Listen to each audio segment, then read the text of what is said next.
We were kind of stuck there for a minute. Like I couldn't turn the video off, but that's okay. We are back. It's the Art of AI podcast. I'm Mike Polite. As always, I'm joined by Mr. Chad Lukens. 1010101. I don't know what that means. I know it's Doesn't mean binary. anything. I just random ones and zeros this time. Okay. I didn't think that Yeah. meant anything. It would have to be a little bit longer to mean anything anyway. So yeah, it I'm pretty is sure I got an 8-bit byte in there. I think that it could be an IP address. Part of an IP address. All right. So we're here. It's Thursday, and today we're talking about that post-sales glow. We're talking about processes and procedures. What happens after the prospect says yes? What do you do? How do you move on from there? Because for a lot of companies, the work is just getting them to say yes, right? And then there's this thing that happens after they say yes, where some people, especially newer businesses, they go, okay, well, now what? How do I do this part? And so today I'm going to have Chad talk about some of the things that we can automate, some of the best practices that you can get into in order to make sure that you have a fantastic post sales experience for your customers, while at the same time limiting the number of bottlenecks that you run into in your fulfillment so that you can continue to sell and sell and sell. Chad, you want to talk a little bit about that?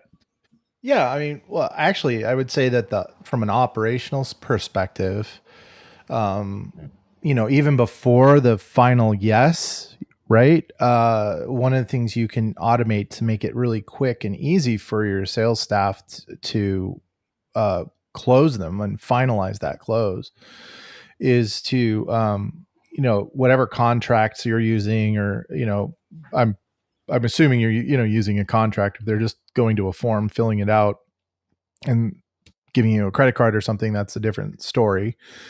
But let's just say you use a contract, you can automate sending that contract out, right?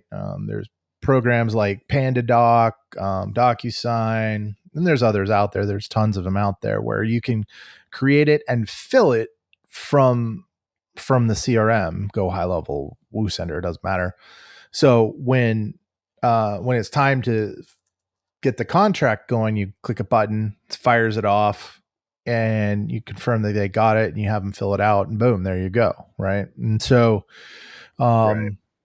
and that way, it's not like, oh, I've got to go edit it, because we want people to right away jump in with that enthusiasm, get the paperwork done while they're stoked, instead of, oh yeah, I still got to do that, right? Days later. It's just you can lose deals, not because not for anything other than you didn't capitalize on the enthusiasm at the time, right? Right. And so that's the first step, right? And then just because you've closed them, you need to keep in contact, right? So once they get past the close phase, they've signed the document, then it's like onboarding, right? What are you going to do for onboarding? What does it take to onboard? Now, you can, depending on how you've got this set up, you can have the document itself that we just sent from the sales pipeline push them into a support pipeline or a support system, whatever you're using, and then that is where we would then take over with some automation. Great, here are the things you need to do.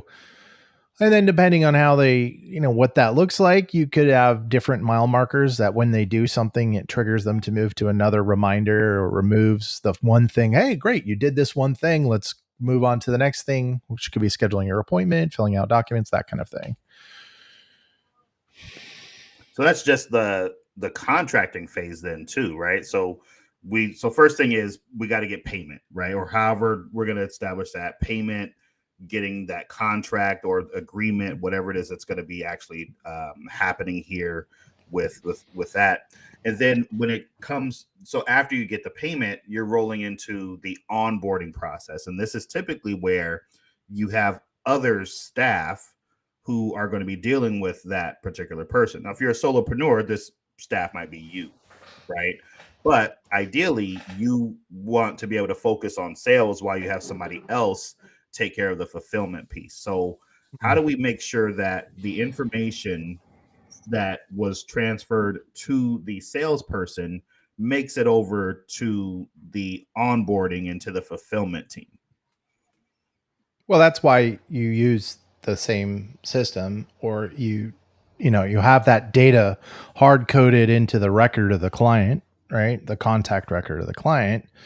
And then that can transfer it into what other system you want, whatever information, custom fields, almost every, whether you're using a help desk like Zendesk or, for support or anything like that, there's usually custom field options and you can just shove that data over there and then make decisions, have the system make decisions based on that information. Now, would I, and one of the most important things and one of the things that helps the retention the most is continually communicating, right? And that's where the automation comes in. Really, it's like, hey, you're at this stage in our development or our project.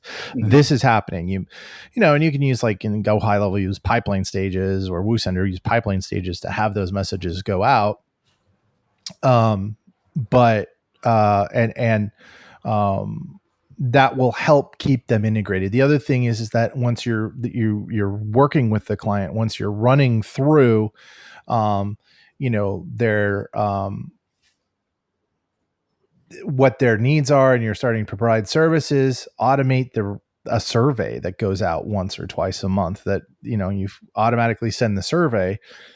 One of the things that we did, one of the things that helps with is if you're using credit cards, it'll help nullify chargebacks, right? Because if you can go to say, look, we've got 100 satisfied, they've been with us for 10 months. Every month we put out a satisfaction survey. Are you satisfied? Yes or no? Do you have any notes?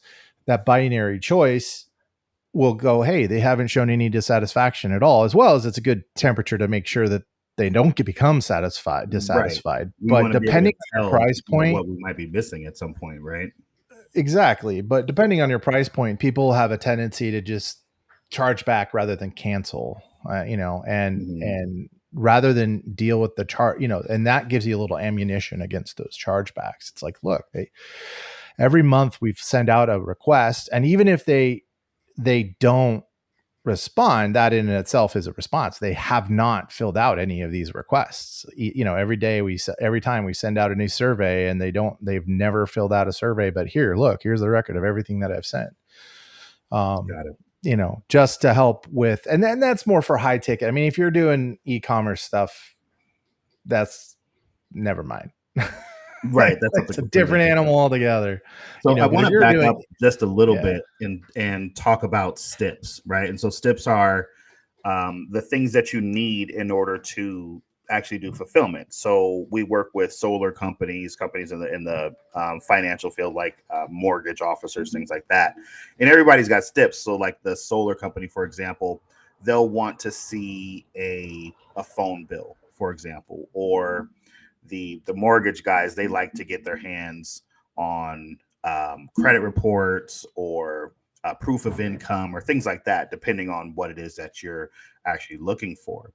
A lot of that can be automated, and you can use AI to be able to stay on top of getting those things. So like Chad was mentioning before, if we have, for example, let's say we need a proof of income. We need bank statements and like a payroll. What are the payroll things? A pay stub, right? You can send a form where your prospect or your client, your person who said yes, can upload those things, right? And on the back end, of course, you can see when it comes in, but if it has system automatically reaching out to that person and reminding them to go ahead and get that uploaded so that you can provide the service that they signed up for. Right. Yeah. I mean, an example of how in the solar industry we might do something is like, they need the power bill, right? So typically the way I would do that is, now I like to get them booked. Some companies will want the power bill before they book them.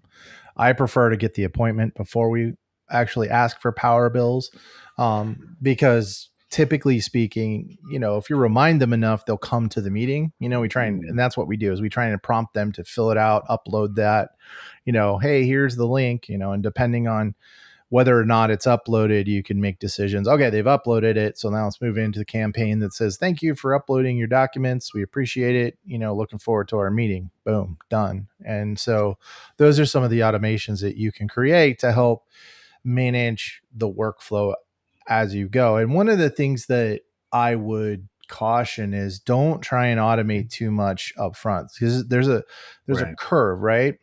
So, I mean, if you think about it, with when it comes to automation, it takes time to set up. So the time that it has to set up needs to have an ROI of time that makes sense, right? So I'm not going to spend 3 weeks building something that saves me a minute of time, right? And sometimes time isn't the issue. Sometimes focus, organization, those are different reasons to do it, right? People are inherently inconsistent when they do things. That's just human nature. So if there's something that's like, I'm constantly just, and it's usually, again, you relate it to time, the fact that it takes you time and you're wasting time doing this stuff.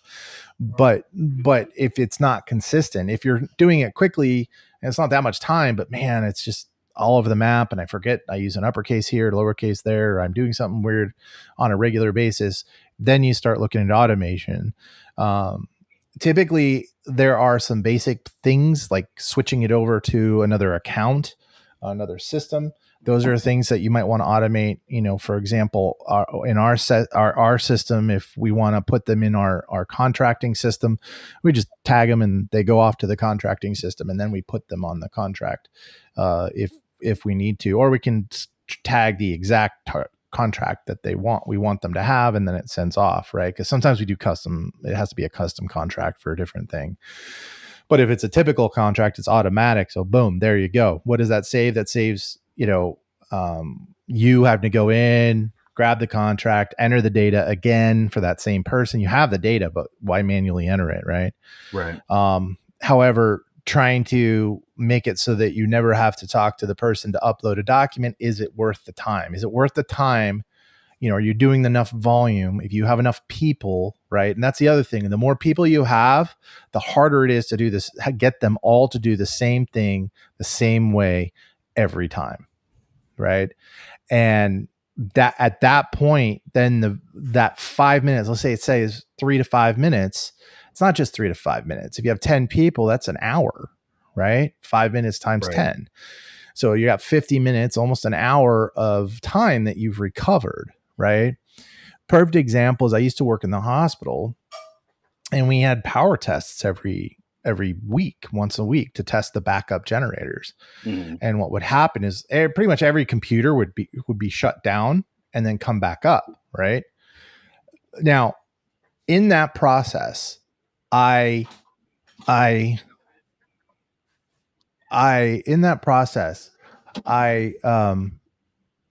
spent hours. Like, it would take 3 or 4 people running up and down the hospital for almost a day and a half, right? And I think I worked it out to like 40 or 50 man hours every week, right? Between all of us running around fixing these computers, because they would auto log in, right? Mm-hmm. Now, I spent 2 weeks writing a script that would automatically do it, right? I saved 40 hours a week. Now, yeah, it took me 2 weeks to do, but writing that script saved the organization like 40 hours a week. You extrapolate it. I saved them almost $110,000 with 2 weeks of work, right? And so that's kind of what you need to look at with the automation too. I mean, this was scripting, which is basically automation. But, when you're looking at automating processes, where are your choke points, right? And what are the repetitive tasks that you can have something just do for you? You? And does building the automation increase the consistency of what you're doing as far as the data, the way it's presented, whatever? Does it make sure it gets done because you forget, right? That's another reason to spend time on automation because, hey, I forgot to follow up with so and so. That's why we build automated sales pipelines, is because you cannot, the only way to fight human nature is not have humans do the work. Human nature is the lead comes in, I'm working that lead. That's the lead I'm working. It just came in, it's hot, I'm going to jump on it. Problem is, 2% of those people are going to close. That's statistically proven. Most of your closes are between, the 5th and the 12th contact. Those are where most of your deals lie. But the problem is salespeople struggle in follow up because it's like you've constantly got this noise, the dinging bell of the phone or whatever of new leads that have come in, and they're working those and then slowly working their way back, and then they get distracted and they don't, lose track of where they're at, all that stuff. The beauty of automation in that sales process is to,